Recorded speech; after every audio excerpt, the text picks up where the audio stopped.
बहमनी सल्तनतीच्या पतनानंतर दख्खनच्या इतिहासात एक नवे पर्व सुरू होते। एक बलाढ्य सल्तनत कोसळते, पण तिच्या राखीतून 5 स्वतंत्र आणि शक्तिशाली सल्तनती जन्माला येतात। या सल्तनतींनाच आपण दख्खनच्या 5 सल्तनती या नावाने ओळखतो। बहमनी सल्तनत अंतर्गत वाढलेले अंतर्गत संघर्ष, दख्खनी आणि अफाकी गटांमधील वाद आणि केंद्रीय सत्तेचा कमकुवतपणा याचा फायदा घेत प्रांतीय सुभेदारांनी स्वतःला स्वतंत्र सुलतान घोषित केले आणि 15व्या शतकाच्या उत्तरार्धात दख्खनचा नकाशा पूर्णपणे बदलतो। दख्खनच्या 5 सल्तनतींपैकी पहिली सल्तनत म्हणजे अहमदनगरची निजामशाही। इसवी सन 1490 मध्ये मलिक अहमद निजामशाह याने या सल्तनतीची स्थापना केली। ही सल्तनत आधुनिक महाराष्ट्रातील अहमदनगर, पुणे, नाशिक या परिसरात पसरलेली होती। अहमदनगर सल्तनत विजयनगर, बिजापूर आणि पुढे मुघल साम्राज्याशी सतत संघर्षात होती। या सल्तनतीतील सर्वात प्रभावी व्यक्तिमत्व म्हणजे मलिक अंबर। तो मूळचा आफ्रिकन गुलाम होता, पण त्याच्या बुद्धिमत्ता आणि लष्करी कौशल्यामुळे तो वजीर बनला। त्याने गनिमी कावा पद्धतीचा प्रभावी वापर करून मुघल सैन्याला अनेकदा पराभूत केले।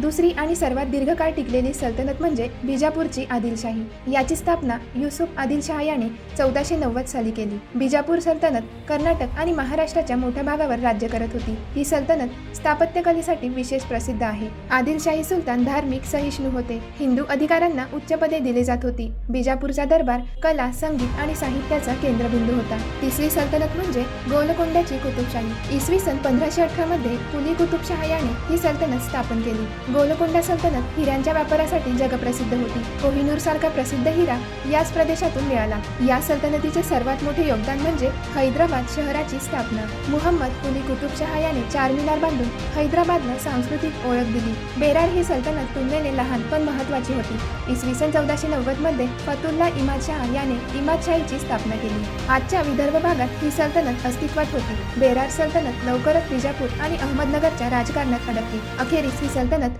बिजापूरमध्ये विलीन झाली। पाचवी सल्तनत म्हणजे बिदरची बरीदशाही। कासिम बरीद याने या सल्तनतीची स्थापना केली। बिदर हे बहमनी सल्तनतीचे जुने राजधानी शहर होते। या 5 सल्तनतींनी काही काळ दख्खनवर वर्चस्व गाजवले, पण परस्पर संघर्ष, सत्ता स्पर्धा आणि मुघल साम्राज्याचा वाढता दबाव यामुळे त्या कमजोर झाल्या। औरंगजेबाच्या दख्खन मोहिमांनंतर अहमदनगर, बिजापूर आणि गोलकोंडा या प्रमुख सल्तनती एकामागोमाग एक मुघल साम्राज्यात विलीन झाल्या। निष्कर्ष, याच दख्खन भूमीतून पुढे मराठा साम्राज्याचा उदय झाला आणि भारतीय इतिहासाला नवी दिशा मिळाली। तर मित्रांनो, स्पर्धा परीक्षांसाठी इतिहास समजून घ्यायचा असेल तर असे विषय नीट आणि कथात्मक पद्धतीने अभ्यासा। त्यासाठी चॅनलला सबस्क्राईब करा आणि पुढील भागासाठी तयार राहा।